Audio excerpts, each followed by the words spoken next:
E aí, beleza? No final do século XIX, acontecia a Corrida do Ouro no território de Yukon. Um homem velho leva um cão-lobo até uma arena de briga de cães, onde algumas pessoas já esperam pela luta principal. Era Beauty Smith, um sujeito estranho. A luta era 2 contra 1. Os campeões Jocko e Scratch contra o lendário Caninos Brancos, conhecido como o terror de Fort Yukon. Caninos Brancos olha para a lua cheia brilhando no céu, visível pelo teto quebrado da arena.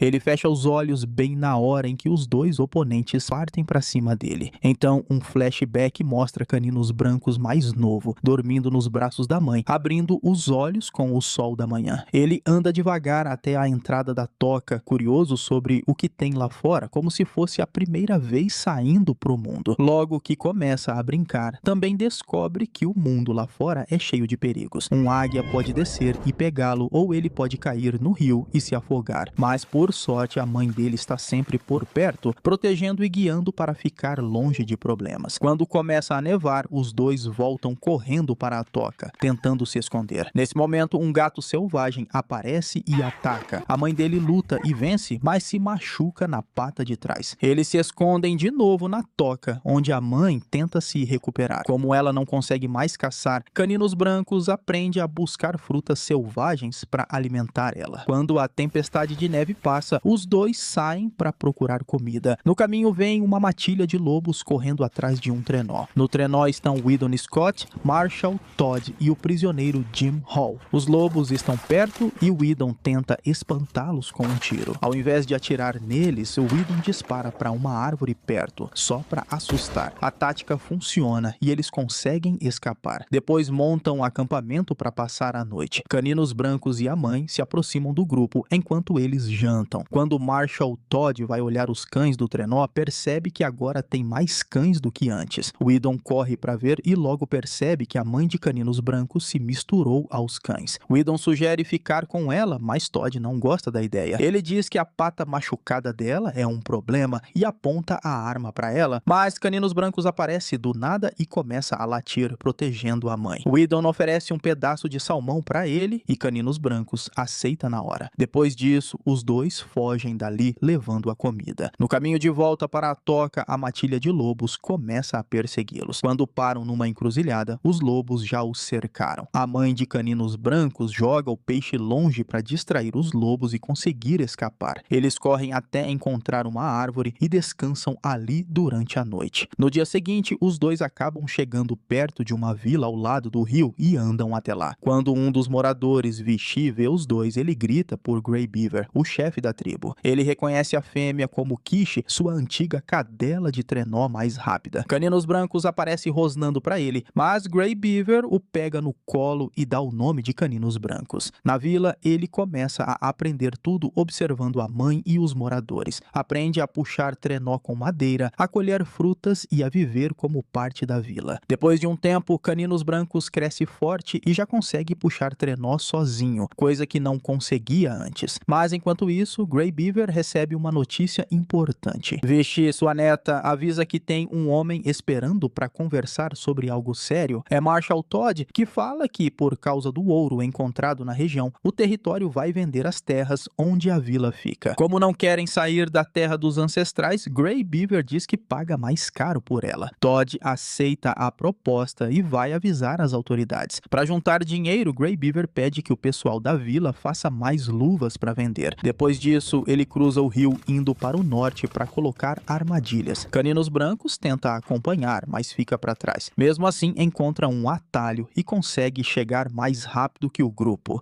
O rosto de Grey Beaver se ilumina ao ver Caninos Brancos à frente do grupo e diz que ele agora está pronto para ser parte dos cães de trenó. No norte, Grey Beaver encontra William, o caçador daquelas bandas. Os 2 se sentam perto da fogueira para conversar. No dia seguinte, Caninos Brancos acorda e vê que Kishi está sendo entregue a William. Ele tenta seguir a mãe, mas ela rosna como se dissesse para ele ficar com Grey Beaver. Caninos Brancos entende e só observa enquanto a mãe desaparece na floresta. Grey consola ele e diz que agora é o líder do time. Mas primeiro, os outros cães precisam aceitar ele como chefe. Então Grey Beaver amarra Caninos Brancos em um tronco e leva ele até uma clareira, onde o deixa para encarar os outros cães. Isso era essencial para os outros cães o respeitarem. Depois Depois de um tempo, todos correm até Grey Beaver, assustados e se escondendo atrás dele, pois Caninos Brancos tinha vencido. Quando as luvas ficaram prontas, Grey Beaver embarca para Fort Yukon para vendê-las e Caninos Brancos vai junto. Quando chegam no porto, um homem com um cachorro aparece e confronta os dois. Grey Beaver ia embora, mas o homem solta o cão para atacar. Caninos Brancos reage rápido e derruba o cachorro com facilidade. Beauty Smith vê tudo e fica fascinado